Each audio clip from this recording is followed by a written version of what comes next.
All right, what's up, guys? Back again for another video. So I'm just going to continue talking on what I was talking on yesterday about intellect and intuition, and the limits of theory and the power of the intuition. And I'm just going to basically try and paint a picture for you so you can activate or access in your own mind and see what I'm talking about. And just the idea is it should be inspire something, because life is very inspiring. We are very the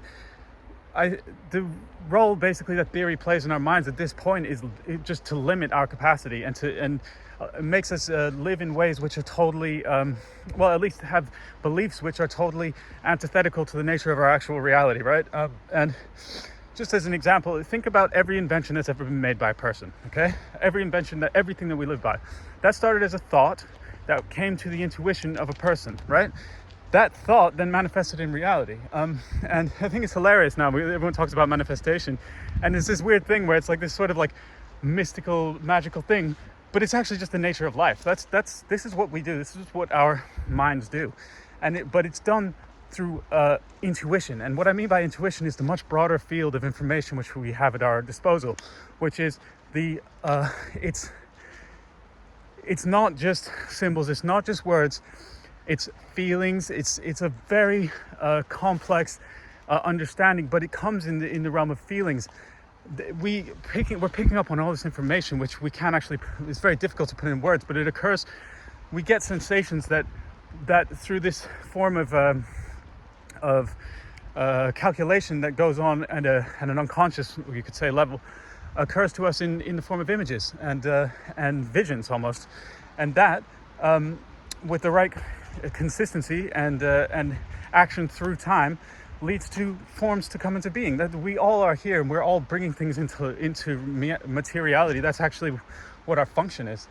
And I think for the most part, the intellectual capacity, the naming, the labeling, the linguistic field is much more of a limiting. It's much more of a limit than it is a tool, right? It's demarcating the limits of things rather than showing their actual range of their possibilities. So that's what we're going to talk about today. So I'm just want to talk about a little bit how to illustrate the difference between and why it's even important, right? Because logic is very useful. Logic is totally necessary. Consistency and discipline are totally necessary. But so is also this sort of intuition, this using your feelings, the understanding, which is very, very difficult to put into words because, again, it's pre-linguistic. It exists in an area of the mind which is before language, and it's I think maybe in the future our language will develop, but maybe we'll find some other way of communicating that gets more to the point of this stuff. But you'll just notice in your own life that you have the ability to intuit things. But for the most part, we are trained by punishment to ignore that. But like, I think an interesting example is like, okay, so think about back in the day when people used to play music off paper, and they still do, but like a musician who's playing songs. If they're just playing by the notes, they get very technically skilled at that. It sounds all right. It sounds cool. It still sounds like the song. But then once they've mastered the actual notes and they can do it from memory, then when they play just freely, then a certain energy comes out of it. That's when you start to get the transcendent or profound aspect of music playing that comes from the accurate understanding of reality, but then the in the moment looseness of going with the feeling of something.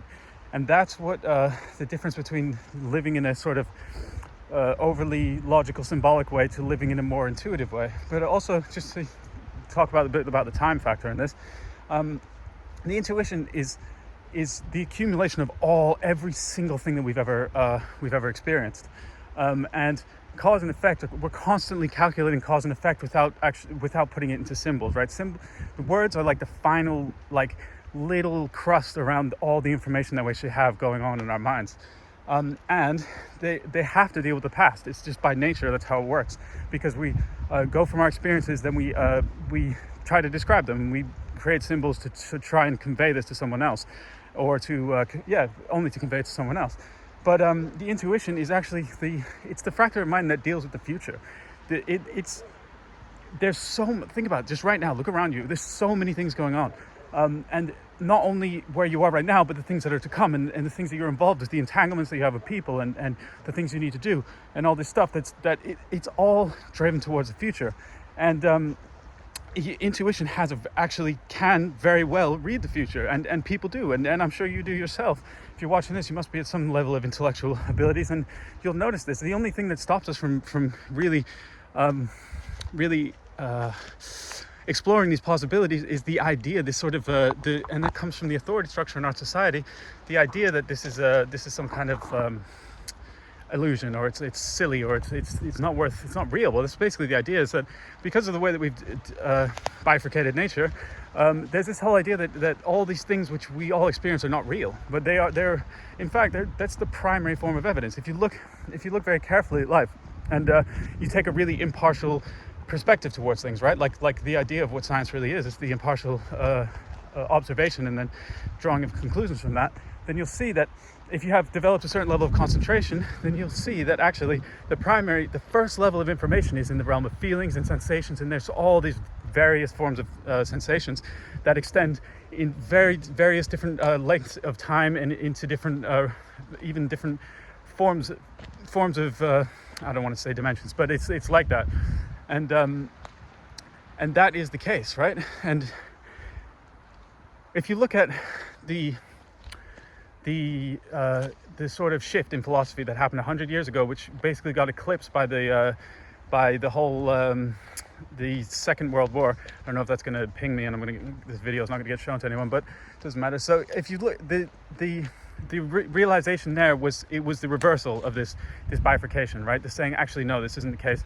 That everything's in motion, everything's changing, and the way to truth, or the way to the actual answers of things is not through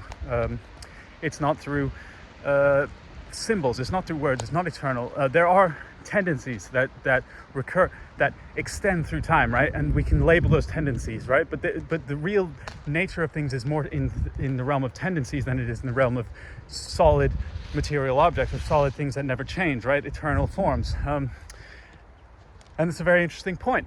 But it's I think the most powerful thing that we all should grasp is this. The intelligence within us is far vaster than we can describe. And we all have, through however long we've been alive, are constantly absorbing all these pieces of information that are, in a way that we're not aware of, or you can become aware of, are calculating all the different ranges of possibilities of what's possible, what will happen, what won't happen. We know exactly what to do to get exactly what we want. The problem is, like, think about, people who do extraordinary things, anyone who's like succeeded in anything that is unconventional, you'll know what a naysayer is, right? And the irony is that people like Elon Musk, for example, look at the stuff that was created. How did he do that? This is impossible, right? If you've gone around saying, "Oh, you can do this, I'm going to do this," and people say, "Nah, fuck, that's impossible." But the fact is that his intuition could see, through all the information that he could see that this is a possibility. Then what does it take to bring that into reality? It's just consistency on a day-to-day basis through time, and problem solving. This is the role of the intuition, right? Is that it's interesting. I've been training with Taoism for 5 years. My teacher, he's a very proper Taoist mystical guy from China, who's started when he was 5 years old. It's called Wudang Chen. If anyone is interested, look it up, Wudang Chen. He said to me, it's like one Taoist secret, so I'm sharing you a secret. And everyone says it anyway, so it doesn't really matter. The soul has no time. So the way that this works, which is what I'm describing what Elon Musk is doing, is that the intuition is basically it's the soul. And I think it's interesting is that when we look through all these old texts and stuff like that, and these other, we call them religions, where we look through what forget about the language and look at what they're actually describing, because they're not just making shit up, right? People aren't just making stuff up unless they're totally insane, delusional, and they're trying to manipulate people, which is also the case. I mean, we get that a lot these days. But I'm talking about souls or spirits or stuff like that. That's just a way of describing a phenomenon which you can see in yourself, right? So like the intellectual spirit, or the intellect, and the Yuan Shen and the Shu Shen, the intellectual spirit and the original spirit, they're just talking about, it's basically left and right brain. They're just talking about the impulses of consciousness. And what I'm talking about is intellect and intuition. It's the same thing. But the point is that because our intuition, right? Our underlying consciousness field, which is the much higher and more intelligent version, which is not easily articulable, can see possibilities far into the future. And this is the thing of manifestation and the law of attraction, which people totally, well, I don't know what people do with it, but it seems to me it's been way over mystified because it's just the nature of our minds.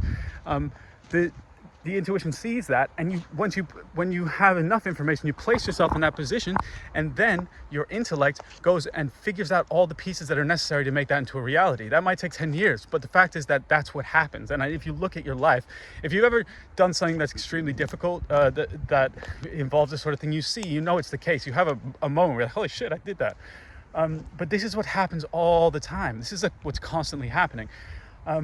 Because that's the nature of the human mind. That's the nature of this thing that we're living in right now.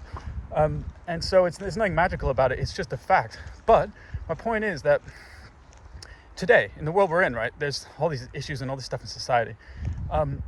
All these concepts that we're assuming are real things are actually not, right? Like, think about the idea of a government. Think about the denotation is in the connotations, right? The connotations were, from my mind at least at first, before I started studying politics, was, oh yeah, this government and it's all these people and it's everything that we only have because the government's there to help make it happen, like all this like healthcare and all this shit.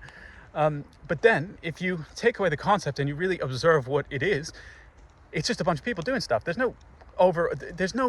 literally no special magical thing called a government. It's just a bunch of people doing stuff, right? So when you look at society and you look at the problems, it becomes very clear that if society and everything is just a bunch of people doing stuff, agreeing on certain things that create some sort of unity, or at least certain rules of engagement, then all the problems can be solved by individuals, how we live, which is what my point is. So the whole point here is just to demystify the idea of the intuition, because this is just the nature of our mind. I'm just trying to point out that once you take away your focus on the importance or the seriousness of concepts, then you can really observe things for what they are. And it's an aconceptual.